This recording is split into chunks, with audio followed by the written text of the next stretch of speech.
So now working at the University of Pittsburgh, Nicole Constable is an anthropologist that studies immigration, gender and sexuality, and precarious citizenship in general, typically studying cultures in Southeast Asia like the Philippines, Indonesia, and China. Today we're going to look at one of her most well-known books, Made to Order in Hong Kong, that studies the daily lives of migrant domestic workers that work in Chinese households, and analyzes the various forms of power and discipline found within this particular labor structure. First, I want to set the stage of this line of work because it was honestly something that I was totally unfamiliar with before reading this work. Though Constable's first edition of this book was written in the 90s, we're reading the second edition that was finished in 2007, so she does include a lot of the updated changes that occurred throughout the decade. However, as the landscape of this work slightly changes, the amount of these workers really isn't changing. In fact, I found an article on Time that described that 10% of the Hong Kong working population are foreign domestic workers. That's over 300,000 people from Indonesia and the Philippines coming to China to do work. From the get-go, though, Constable makes it very clear that Hong Kong is just a small piece of the problem, showing that there are inequalities towards these migrant workers across the globe. This is just an extremely poignant example of this type of work. Though she first describes these inequalities as a problem mainly because these workers really come to China as a necessity and send almost all of their earnings back to their family as a remittance, frequently enduring hardship for very little personal reward. As Alan Smart at the University of Calgary describes, she is very careful not to show these domestic workers as just victims that have no power. And rather than painting this entirely meek view of these poor people that just can't do anything with their lives, she almost shows a positive aspect of this work, making it clear that these people can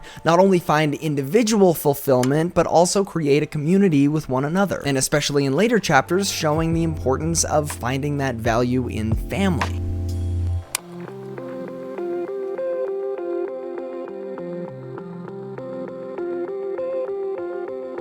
So, Chapter 1 instantly throws us into the Central District of Hong Kong on Sundays, showing that there's really a hustling and bustling of all these people that weren't out the rest of the week.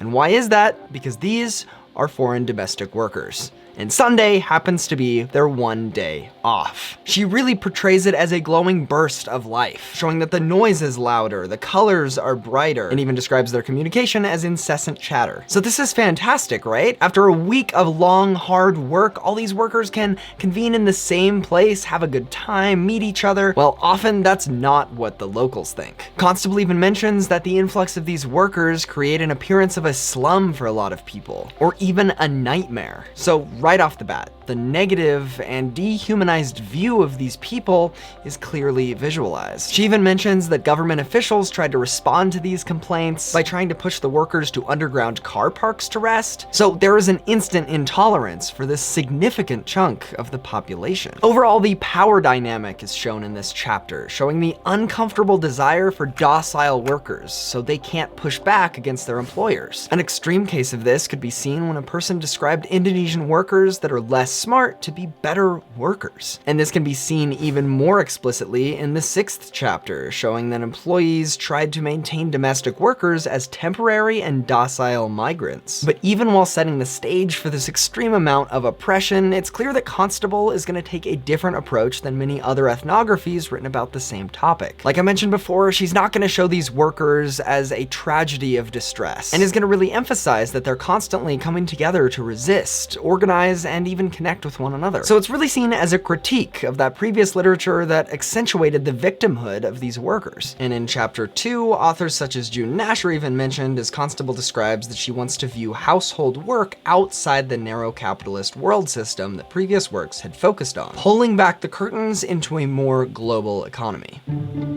So why does this type of work even exist? Well, Chapter 2 is where she really gets into this. And while at first it seems like Constable is just utilizing that same classic structure of ethnographies where the second chapter is based on history, it can be seen that rather than just presenting facts or stories, this really does take on a more philosophical view. So while briefly introducing the history of Hong Kong, she mentions that as factory work became more common, the men that would be typically doing this household work were suddenly gone for most of the day. So know they needed extra help at the house. At first, of course, they hired the locals to help, and in chapter 3, it can be seen that these native Chinese helpers were oftentimes viewed as the epitome of the best servants, described as amahs, to basically be mystical. There's even a personal account where they described that they are the most professional and devoted. But Constable does note a lot of the issues that these people had hiring workers from their same community. It's shown that since they were a part of the same culture, it was easy for them to see the bigger picture of what they were really doing and being asked to do. She even describes that they would talk to their employers to help them raise their children in the right way, kind of pushing against what those employers told them to do. So by hiring these people that were so far out of their culture, they were almost able to see them less human, and they really turned from individual people to pure commodities. There's even a horror story mentioned about seeing another worker with marks after being branded by their employers. So unlike these Chinese workers that were really viewed as part of the family and treated as such, these foreign workers did not, even though they had such an importance to the family structure, showing that even when they were considered part of the family, which seems positive on the surface, it really almost gave the employer more control. Firstly, because when you are in a family, that work that you would be doing kind of becomes a family obligation. So it's easier to exploit them with extra hours of work just because it's the right thing for the family. And it even goes into these more subtle forms of oppression, like the fact that the workers were frowned upon when they would talk to the men because that would create jealousy. Or even on another scale, just excluding them from the family food bowl and having them eat their own plate of food. While it could be seen as a respect to their culture, allowing them to eat something that's different and more aligned with what they enjoy, let's face it, it's probably because they want to exclude them from their family structure, yet keep them tight enough so they continue to do work. So that begs the question, why in the world would the people from the Philippines or Indonesia or Thailand actually want to do this? Well, in the 4th chapter, there's a first-person account of these 2 women that are trying to get their sisters into college. So why are they working in a different country than them? Well, as inflation took over the Philippines and the value of the peso was dropping exponentially while the price of food soared, the wages they could earn in Hong Kong actually grew. And though it was small from a Chinese standard, if they sent this money back home, they could be making a significant more amount of earnings than they could if they were just getting minimum wage back in, say, Manila. But interestingly, that kept the Philippines running in a remittance economy, which just restarted the cycle and increased inflation even more. So it appears that they almost are stuck in this system now. But shockingly, that's actually seen to be on purpose. And chapter 4 also really dives into why the governments themselves favor this kind of work. In fact, it's shown that this labor is an important source of foreign capital, creating a codependency between the governments. So rather than being a type of labor that's based on the classical sense, where labor power goes into creating a commodity, the labor itself was the commodity. So the people are turning into products.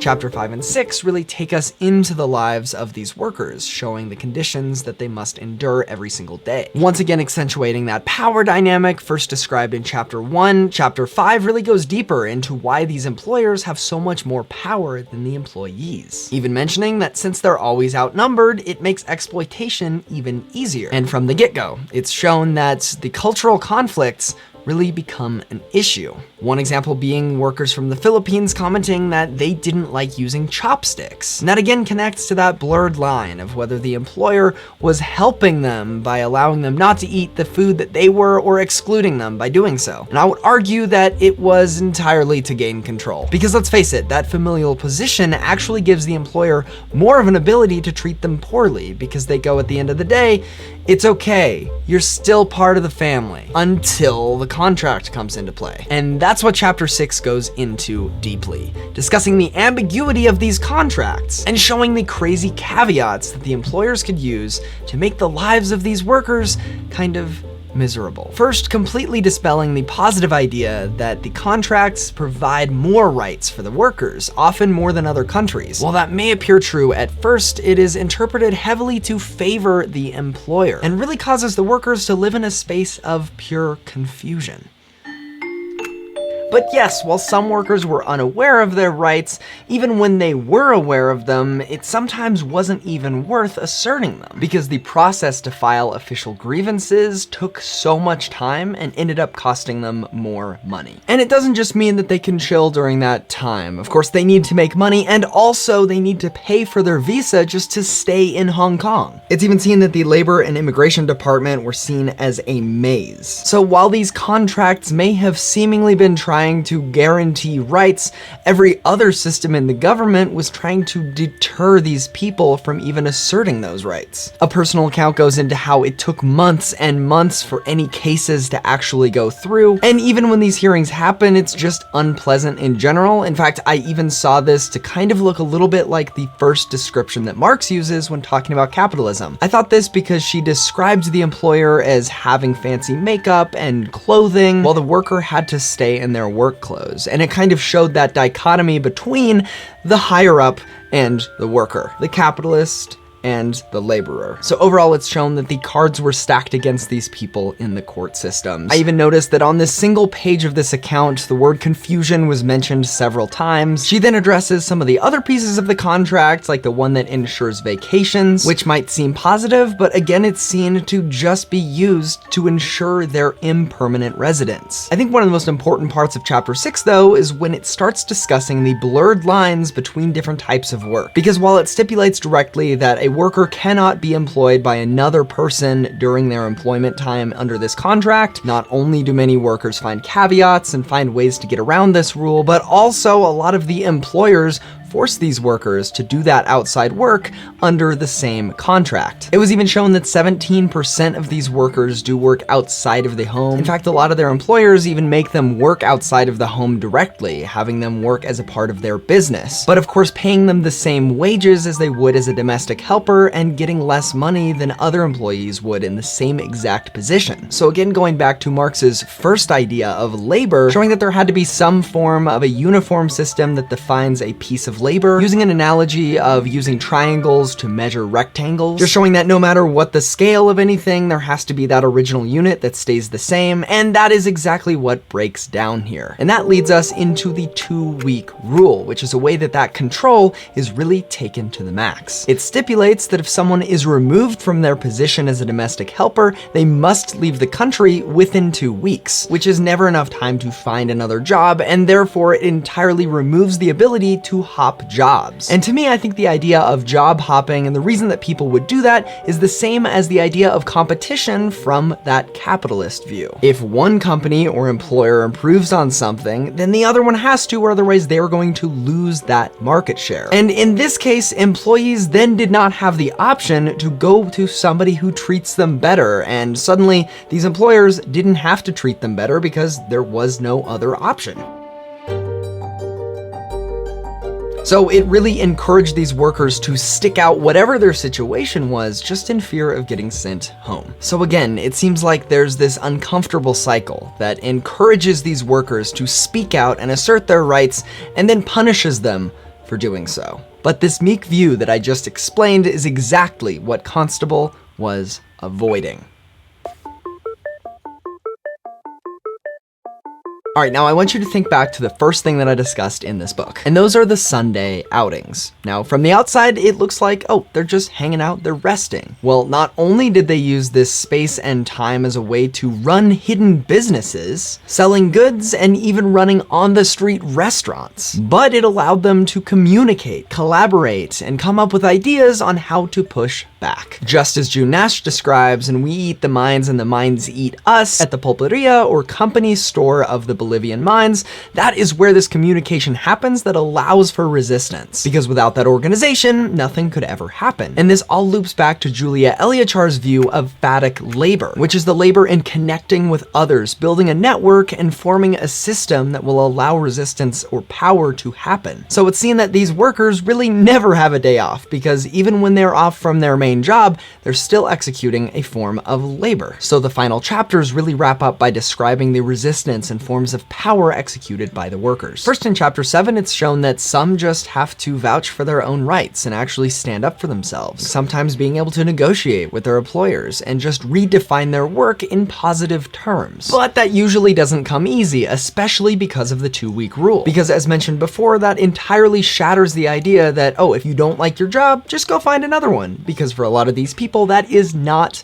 possible, and they are trapped in their current system. In fact, often when they pulled together, they weren't protesting exact rulings, but just the idea that they were being forced to do something. So it's seen that this has led to many on-the-street protests and outreaches that often have led to success, but Chapter 8 really accentuates the fact that it doesn't have to be these grand gestures, and it can really sometimes come from within. I kind of interpreted it to mean that this resistance came from personal happiness and fulfillment itself. Because if they could find self-determination and importance and value even in these crazy harsh conditions, then that is directly pushing back against what a lot of these employers think that they're doing. And this sense of satisfaction can come from many different places. Often these workers can feel validated because they know they're helping out this family that they're living with, helping raise their children to have good morals, or even reducing arguments between the parents. And even more often, this acceptance can come in the fact that they know that they're helping their family back home. There's even a personal account that says the determination to achieve their goals for themselves and their children keeps them going, saying that if it wasn't for you, we wouldn't make it. So to me, it seems like there is just a string of dependencies between different governments, between the employer and the worker, between the worker and their family, or even between the children of the family and the worker. It's interesting because it seems like this system has solidified over time, even as the contracts and different elements have changed.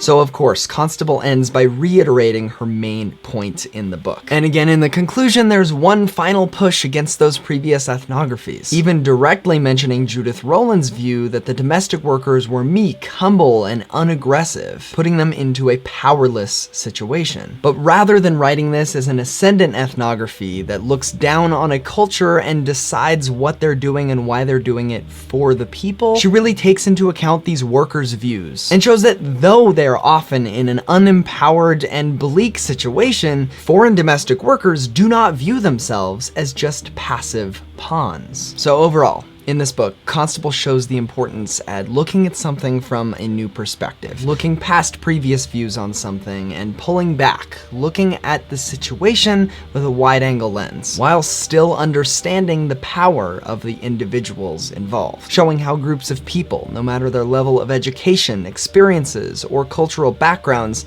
can never be fully docile, and accentuates the importance of recognizing even the most subtle forms of resistance. She does a fantastic job at summarizing an important issue in a lot of ethnographic works, not just in this particular situation, but any time a group of people are just shown to be victims of something, that have no control, that don't like where they're at, and they have no way to get out of it, showing that that's actually a really shallow view, and that even though you can get a detailed view into someone's life by looking at it through that lens, that's not very accurate. So Constable really leaves us with an understanding that an individual's desires cannot be overshadowed by their exploitative situations, and it's crucial to understand these people's intentions rather than blindly studying their surroundings and actions from afar.